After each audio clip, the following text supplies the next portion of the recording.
let's talk about happiness. Let's talk a little bit about, first off, how do we define it? Sometimes I'll read articles and studies and they'll say things like people in Denmark are the happiest in the world, or people over here are happier than over there. Is it just simply asking people if they're happy, or like, how do we define it? Is it the good feeling of joy that I'll get if I, drink a nice bottle of wine or hang out with my kids? Like, how do we define it first off? So a lot of different scholars and ordinary people define it in different ways. Happiness means everything and nothing. It's one of these contentless words. It gets people's attention because the one thing that we know is we all want it. The trouble is when you ask people to define it, most people, particularly Americans and people in the West, will say, well, I feel good. They'll talk about their feelings. And that's actually not very helpful because feelings are really transitory. The way that we measure it in the social science business, so I'm a behavioral social scientist, and the way that we measure it is we ask people to assess their own level of general well-being. And that mixes a whole bunch of stuff together I'll talk about. But basically, you'll say, all things considered, life has got ups and downs. How happy would you say you are about your life? And they give you these incredibly stable and honest answers as long as they're answering anonymously. You don't ask that. You don't answer that in front of your wife, for example. You got to do that, in the conscience of your own heart. But the way that people actually answer that question is that they're thinking about three different dimensions, and this is what the science has uncovered. They're thinking about enjoyment of their life, they're thinking about satisfaction or fulfillment with their life, and they're thinking about purpose and meaning in their life, all kind of agglomerated together. So you kind of mush those three concepts together. And if you got all of one and none of the other, you won't feel very happy. So if you're all enjoyment and no purpose, let's call that, college life. Then you're basically partying and drinking and hanging out and, meeting girls and fantastic, right? But you won't actually call yourself happy according to the data. Or if you're all purpose and no enjoyment, it's kind of grim, it's like American Gothic. It's just not that fun. So you got to have those three, and satisfaction is in the middle. And if you've got this balance this golden mean between those three dimensions, you're going to say you're a happy person. Oh, very interesting. So, because I have always, that's what confused me is that, I thought of as a feeling of enjoyment, but that makes perfect sense. That's one dimension. So just one part. Okay, let's talk about each one and the things that we can do or that you've seen in the studies and the work that you've done that help contribute to each of those. You said satisfaction, enjoyment, and then purpose and meaning. Yeah. So the first one is enjoyment, and enjoyment means actually trying to be fully present in your life. The main reason that people don't enjoy their lives, they can have something chronically wrong, like major depressive disorder or health problems, or one of the things that you talk about an awful lot on the show is the fact that people just aren't happy enough when back in the old days when you were actually coaching people, when you had clients that you were training, they would come to you and they wouldn't be happy because they didn't feel good. And they're making these unforced errors about their life. They weren't enjoying their lives enough. So when people are morbidly obese, or where they're suffering from diabetes, or they're just too sedentary and have the comorbidities of sedentary behavior, then they're just not going to enjoy their life very much. So that's one of the things where you have particular expertise. So being fully present and ready to enjoy what life has to offer is number one. And so the one thing that I talk about is we go through an inventory of what's going on in your life.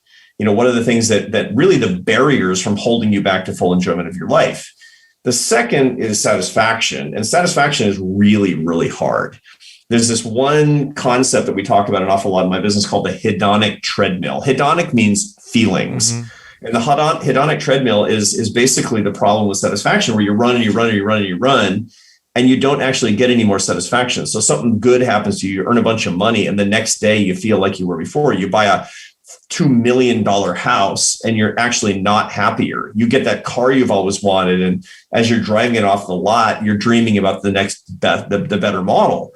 That's the treadmill. And the reason is because your brain processes your emotions in a way that don't let you have very much satisfaction from worldly things. That's a process that's called homeostasis, in which you always return to an equilibrium because your brain has to be ready for the next circumstance to keep you alive. You have to be ready all the time. And so if you're like elated because something happened to you for weeks and weeks and weeks, you would not be prepared for what was about to hit you next. And back in the old days, you'd probably, I love that meal so much, and you're beaming about it, and you're not paying attention to saber-toothed tiger eats you and you don't pass on your genes. So there's an evolutionary reason why this would be the case, but it's super frustrating because you can't get satisfaction. So that's the satisfaction problem. And the answer to that is, this, by the way, Mick Jagger sang that song, I Can't Get No Satisfaction. That's the biggest Rolling Stones hit ever, not because it's a good song, because it isn't. It's because it speaks to the human condition. It's like, oh yeah, man, Mick says I can't get no satisfaction, and neither can I. Wow. So that's important. But there is a way to short circuit it. And the way to short circuit it is to remember that satisfaction is not a product of what you have. That's what we think. I'll be satisfied if all the stuff that I want, I have, right? The car, the job, the money, the success, the relationships, the fun, right? Satisfaction is actually what you have divided by what you want. It's your haves divided by your wants. Now, everybody remembers enough of their high school math that when you've got a fraction, you can lower the value by increasing the denominator. When the denominator gets bigger, the whole fraction falls. So your satisfaction falls when your wants go up. So one of the things that I counsel people on when I'm working with executives and I'm working with people is that I say, you feel dissatisfied even though you're rich. How come? It's because you haven't been managing your wants, and that denominator's been sprawling like the suburbs of San Jose. It's just like it's going freaking crazy, and you haven't been paying attention to it. So what you need to do is get a reverse bucket list where you look at all that stuff in your. The bucket list is the dumbest idea for happiness ever. You should look in that bucket of all your wants that you've been worshiping and craving and desiring, and just pull out a handful of wants and say, I'm going to get rid of this one and that one and that one. I'm going to detach myself. If I get that stuff, great, but these aren't my wants anymore. To be free. The last one is purpose. And purpose is tricky because purpose, and this is the part of happiness that people don't usually understand. True happiness requires unhappiness. Why? Because purpose requires pain.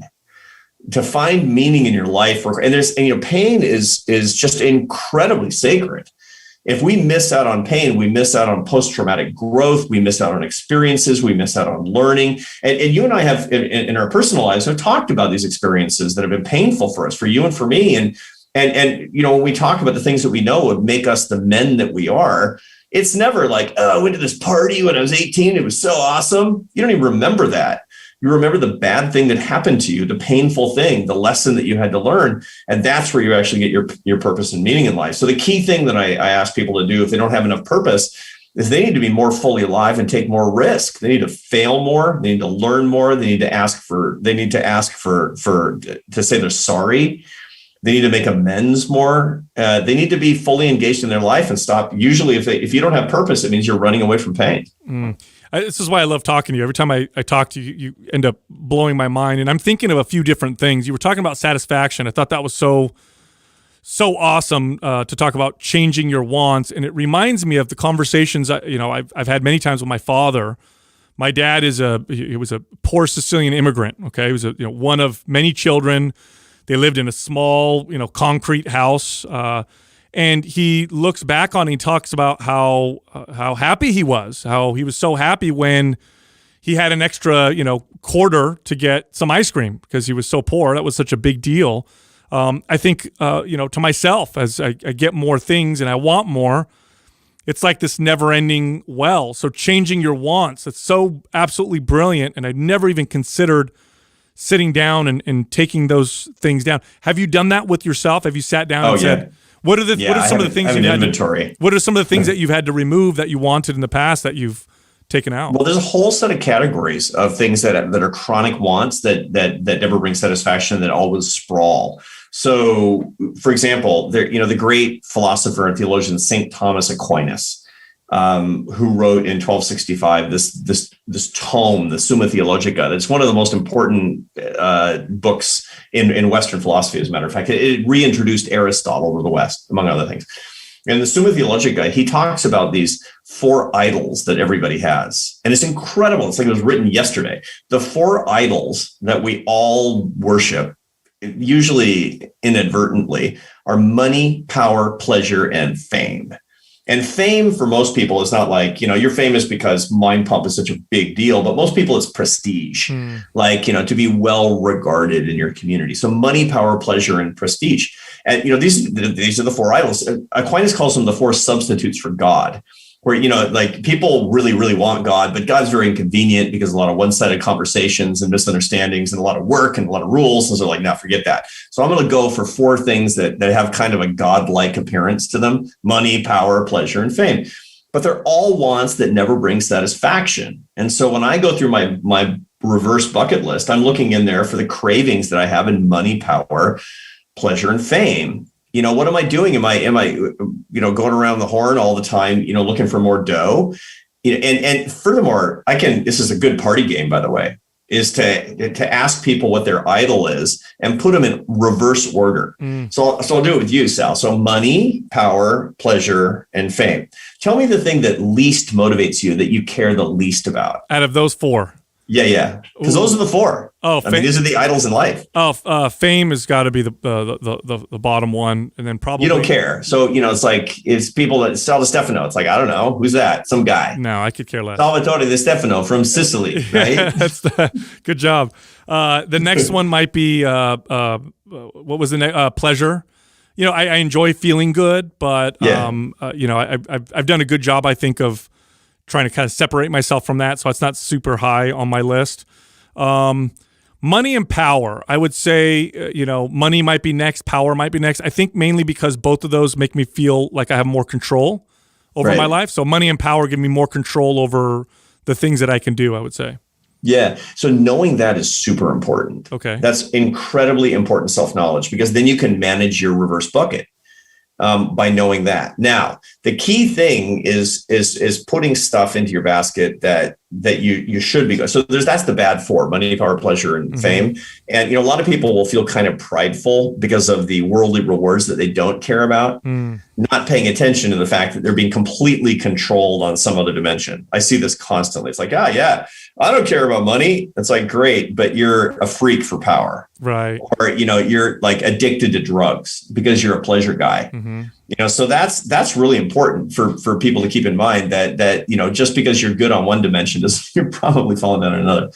The big four that you should have, and this is the second part of this exercise, and these are the things that truly enduringly bring happiness. So actually, let me back up from that a little bit. People will say, what are the sources of happiness? So one thing is like, those are the ingredients, which is enjoyment, satisfaction, and purpose. If I'm going to measure your number, so let me start by asking your number. So it's like, we always do it on a 1 to 7 scale. It's called a Likert scale, where 1 is complete misery and 7 is total bliss, the happiest person you could possibly be. What's your, and I'm talking across sort of the cadence of your life in general. So looking at past couple of years, what's Sal Di Stefano's number? I'd say I'm probably close to a 5. So I'm not a 7, and I'm closer to the middle, maybe a little better than the middle. What would Jessica say about you? She would probably she might put me at a 6, maybe a little higher. She'd put you a little 6. Okay, Now that's interesting, because what that suggests, that minor mismatch. Now you'd probably be surprised. She's probably closer to your number than you think. Yeah. If she were asked anonymously about you. But if she's a little bit higher, that means that she actually might be a better judge of your true happiness, because sometimes people who are close to us are actually better at that than we are. Okay, now when I've got a whole sample of people across the population, and by the way, your partners at Mind Pump, you're a really good judge of their number too. Okay. Right. And so if I got a whole sample across the population, I want to disaggregate the parts of that number. What goes into that? I've got three parts, 3 components that go into it. One is your genes, one is your circumstances, and another is your habits. So this is super important, right? I mean, a lot of people think that genes don't really matter, that it's all nature, nurture, not nature. But the truth is about 48% of your happiness is genetic. This is super important to keep in mind, because if you had, if your dad was gloomy, you're going to have gloomy genes. That doesn't mean you get it all. I mean, some people look more like their parents, some people look less like their parents, but you're going to have across the population more of a proclivity. You're going to kind of tend toward that half of your happiness coming from your parents. If you've got really bubbly, happy, ebullient parents, lucky you. But, my parents were pretty dark, right? And so, My mother was an artist, and my dad was a college professor, and they lived in Seattle. It was gloomy all the time. So I got gloomy genes. And the half of the other half, or 25%, is circumstantial. And that's what everybody's going for. That's what I think is really going to ratchet their happiness, is that 25%. Because it's like, yeah, if I win the lottery, I'll be happier. If I get into a bad accident, I'll be unhappier. But that's completely wrong, because circumstances are transitory. There's a study on paraplegics and lottery winners. And it turns out that 6 months after the big event, whether it's tragic or victorious and happy, that people have returned basically to their old happiness levels. Wow. 6 months later. You're not a product of your happiness. Your happiness is produced inside your head, not outside your body. Wow. Is the bottom line. And so never chase circumstances. That's the reason that money, power, pleasure, and fame don't give you satisfaction and put you on this treadmill of frustration. Is that. So what's left is the 25. You can't control your genes. You shouldn't try to control your circumstances. It's your habits that really matter. And that's 25%. So Sally, I'm going to give you your whole 25% under your control. And this is the big four. There are only 4 things in your happiness portfolio: faith, family, friends, and work. Those are the 4. And you got to put a deposit in each one of those accounts. So by faith, by the way, I don't mean a traditional religious faith necessarily. I mean, I recommend my Catholic faith to everybody who will listen. But the truth is, I got the data, and anything that gets you out of your head and brings you to 40,000 feet about the nature of existence. I mean, for example, you're super into all different sorts of stuff. You named your son after the, Marcus Aurelius, the great Stoic philosopher and emperor. Studying Stoicism. I mean, I had Ryan Holiday, the guy who does the Daily Stoic, on my podcast last week, and we were talking about, we're just wonking out on the Stoic philosophers, and people who are super into Stoicism, they get the faith bonus. But if you're only ever thinking about yourself and not about the bigger transcendental things, that's like involuntarily watching the same TV show over and over and over again until you want to die. So that's why faith. Family is self-explanatory. Friendship is super important, and men always neglected. And work is very simple. Work, it doesn't matter what job you do, whether you're a professional podcaster or professor at Harvard University or whatever, or driving a bus or, laying bricks in Sicily, as long as you believe that you're earning your success and you're serving others, then it will be meaningful, and then you're going to get the gusto from it. So the big mistake that people make is they're chasing money, power, pleasure, and fame. And what they should be doing is working on their happiness. They're cultivating their diversified happiness portfolio, which is faith, family, friends, and meaningful work. Oh, that's very powerful. So I have a question around this. I notice, so I read an article, Scientific American put out an article, I think it was either this morning or yesterday, and the title of it was "Why Bronze Medalists Are Happier Than Gold Medalists." Yeah, that's a great study. I love that study. Okay, so very fascinating. So essentially it's saying something like along the lines of, the bronze medalist, it's essentially what you're comparing yourself to. I could have not gotten a medal, but I did, versus a silver medalist who's like, I could have got gold, but I only got silver. Yeah. What role does how we compare ourselves to others play in all of this? And I can't help but think of, in my space in fitness, the social media space, and how people are they can accomplish incredible accomplishments with their fitness and their physiques, but then they look at these pictures of other people and just these impossible comparisons, and they just end up feeling terrible. Yeah, so that's an old study of the Olympic medalists, and it shows that, for example, the silver medalists die significantly earlier than both gold and bronze medalists. Wow. Gold and bronze medalists die about, on average, 4 years later than silver medalists do. And in the meantime, silver medalists are less happy. And the reason, exactly as you suggest, is silver medalists go through the rest of their life saying it could have been me. Whereas bronze medalists are comparing themselves to the rest of the world that didn't win any medals. That's actually how it works. Now, you can be the recipient of positive social comparison, but as a general rule, Teddy Roosevelt, President Theodore Roosevelt, was right when he said that social comparison is the thief of joy. If you want to ruin an experience, compare yourself to other people. It should be intrinsically satisfying if you're actually getting in shape and feeling good. But put yourself on Instagram, you can't win. You're going to lose because there's somebody else. I mean, this is, by the way, one of the reasons that the literature on social media is so alarming. I mean, we're finding out that increasingly social media is a public bad and brings people down in almost any dose. any amount of time over half an hour a day you're spending on social media, you literally get lonelier and more depressed. Wow. And it has everything to do with the fact that you're crowding out in-person relationships. For happiness is love, full stop. I mean, remember, faith, family, and friends are all love categories. And if you do anything that's a substitute for love, you lose. Anything you should do technologically should be a complement to your relationships, never a substitute for your relationships. And it's even worse. It's metastatically dangerous if you're substituting for your human relationships and comparing yourself to everybody else's fake life.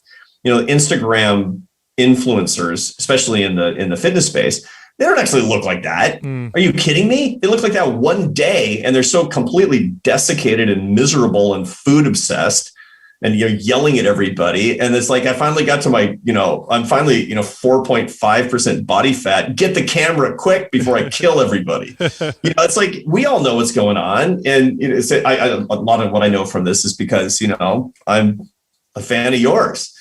One of the most inflecting things that you taught me when you were on my podcast, but also just because on your show, when you talked about the cosmic beauty of the dad bod, and it was really helpful for me, I have to say, because, during coronavirus, there's everybody, doesn't matter, if you study happiness or not, there's only 4 strategies for life in coronavirus, during lockdowns, which is like drunk, chunk, hunk, or monk. Right. And right. And so, I was like, I don't know, I'm going to get in the best shape of my life. And I was getting more and more and more and more miserable. And I heard you talking about, that don't do that. That's crazy. Don't become food obsessed. Don't be stupid. But a lot of people will become unhappy because they're trying to be perfect and then put up this facade of perfection and happiness on social media. And in so doing, they're lying and they're making everybody else miserable through social comparison. So the one way that we can completely defend ourselves is to get off all of those sites and ration all of our social media consumption to 30 minutes a day or less, with the rule that it's only to get information that we need and to communicate with people we love. I think that's excellent advice. I have a way of explaining it. I would love your opinion because this is your expertise. But I think, it's natural for us to kind of rank ourselves socially to see where we are. I mean, it's part of our evolution. And when you're on social media, you just turn your tribe into this much bigger tribe. But the people that tend to pop up on social media are anomalies. They just, for example, I read this statistic that six-pack abs are more rare than millionaires. I mean, I managed gyms for decades. And so this is already a selection bias where you already have people who work out, and nobody in there was super ripped in the gyms. It was actually quite rare in the gyms that I managed to see that. But when you're on social media, it looks like it's everywhere. And so then naturally you're just like, wow, I'm not only am I not in the middle, I'm so far down at the bottom. I look terrible. Am I explaining kind of what's happening? Yeah. Okay. That's exactly right. So you get people who are complete outliers, or actually who depict themselves as outliers, because this is what you want. It's like nobody puts on social media, my kid just flunked math, brutal. They're always like, little Johnny is super outstanding yet again today. Or like, my girlfriend screamed at me and told me I was a complete loser. I should get off the couch and go get a job. No, they're like, out hiking today, beautiful in Northern California. And so you want to look like an outlier on the positive side. You don't want to look like you have a normal life. That's the point of actually broadcasting yourself. That's the way that you actually climb the social hierarchies that are part of the human condition. The problem is that there's a lot of research that shows that we're incredibly bad at discerning that when we're looking at social media. We have a tendency to believe the things that people depict in the positive way and make a negative comparison of ourselves. This is a very normal thing to do. We're strivers is the bottom line. So you see somebody who's got 6-pack abs, and you're like, yeah, every dude's got 6-pack abs. Well, you realize how hard it is to get 6-pack abs? I mean, it's like, you really know what it means to get to 8% body fat? That is, you're giving up a lot of life. It's really hard and it hurts, especially, trust me, Sal, when you're 56 like me, it's really hard. Yeah. And frankly, as you will often say, it's not worth it. It's not worth it to feel good. It's not worth it to be healthy. It's not worth it to sacrifice your relationships. And by the way, you shouldn't be looking in the mirror that much anyway. So because it's natural for us to compare, I think this is kind of part of being a human. what would be, I guess, a fair person to compare yourself with? Would it be just yourself, I guess, who you were yesterday? Well, the pursuit of excellence means continuous improvement. I mean, that's really what we're talking about. And it's improving to across your own set of goals toward and making progress in a positive way. The key thing that I often talk about is not confusing goals that will impress others with those that will bring you to higher levels of moral perfection. And so this is, I've written about this, and there's a very tenuous link between fitness and happiness. And there's a very interesting set of papers. I mean, I'm very, very big into fitness, as you know. I mean, I really believe in it. The problem is that if you do it because you think when you get more beautiful that you'll be happier, you're sadly mistaken on the cost and benefits. So you find, for example, that if you move from about the 50th percentile in beauty, that's right in the middle of the population. You're neither ugly nor beautiful. And you move to that 85th percentile, which is like, you got it going on. I mean, you're more beautiful than 85% of the population, right? That will move you from the 50th to the 51st percentile in happiness. It's just totally not worth it because, you got to have surgery for that. You got to spend 3 hours a day in the gym for that. You got to, you need a divinely inspired miracle for that in many cases. It's just not worth it. You need to do these things for intrinsic reasons. I want to challenge myself. I owe it to my family to become healthier and to live longer, to be able to, dandle my granddaughter on my knee. That's what I want. Because you remember, faith, family, friends, and work, baby, that's what actually is going to make you happier. And so these goals that we have should be personal improvement goals toward those more cosmic goals that we have. And then these things are worth doing. Yeah, I'll echo that. I mean, I trained people for years and years and years, and I would always get I want to lose weight so I can be happy. And I would eventually I'd have to work with them and train them and show them, well, you got to be happy before you lose the weight, because it's never gonna work out. Earlier you were talking about, enjoyment, satisfaction, and purpose. Enjoyment is about feeling good. Purpose is about pain. It's like they're contradicting. How do we reconcile that?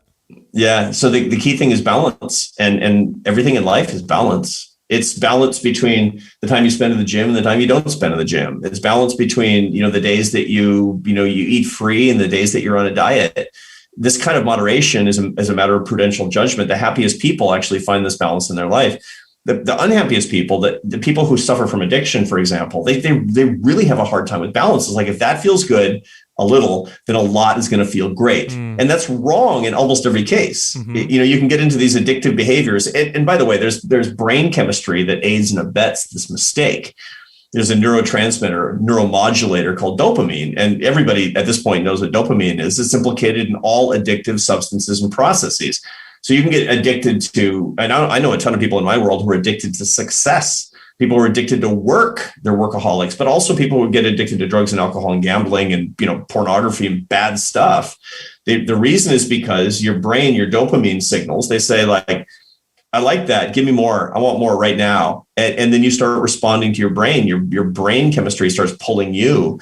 And you need to retrain your brain. And the way that you do that is you become a master. And the master is one who actually finds balance. So that's the key. Everything in balance. If I'm basically looking for pure enjoyment, I'm not going to be happy. If I'm so stoic that I'm willing to put up with any amount of pain